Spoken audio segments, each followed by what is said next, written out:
Atëherë deri me ditën e premte kanë aplikuar sipas raportit shërbime publike 317 familje, të cilat konsiderojnë që janë dëmtuar nga vërshimet që kanë ndodhur në këtë muaj. Po ka pasur edhe prej bizneseve të cilat janë dëmtuar gjatë këtyre vërshimeve dhe besoj që edhe aplikimet e tyre i kanë përfunduar.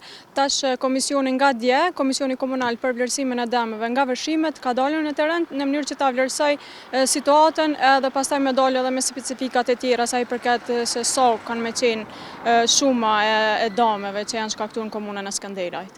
Patjetër komuna e Skënderajt me aq kapacitet sa ka me pasi nga ana buxhetore ashtu edhe për ndihmat e tjera që ka me i dhënë familjeve të Skënderajt, mirë po patjetër që duhet edhe përkraje nga niveli qendror i qeverisjes. Dëmet të cilat janë shkaktuar si në infrastrukturë, ashtu edhe në ekonominë familjare, është e pamundshme që komuna e Fushkosovës të mbulojë të gjitha. Mirë po ne do t'i bëjmë kërkesa në Ministritë përkatëse si të infrastrukturës edhe linja përkatëse, edhe aty do të kërkojmë ndihmë edhe shpresoj që do të hasim në mirë kuptim. Ku 20 familje kena evakuar nga shtëpitë e tyre, janë vendosur në banesa me qira që do të bëjnë kompenzimin komuna.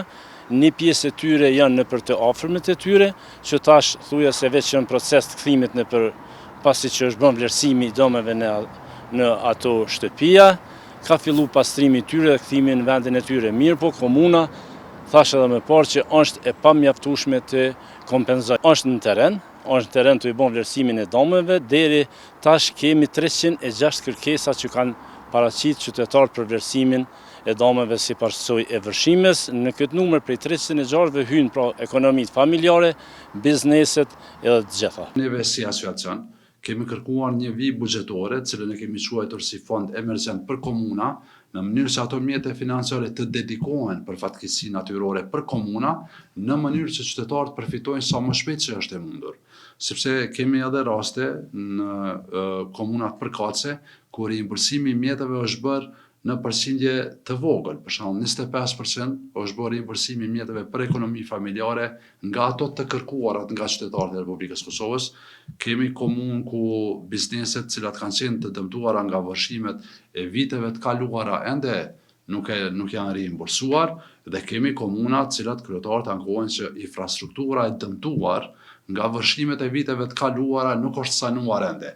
Dhe është një domosdoshmëri e kohës që niveli qendror të mendoj që në buxhetin e vitit 2026 ta parashen një vijë buxhetore për një përkrahje një përkrahje urgjente ndaj komunave sa i përket fatkeqësive natyrore.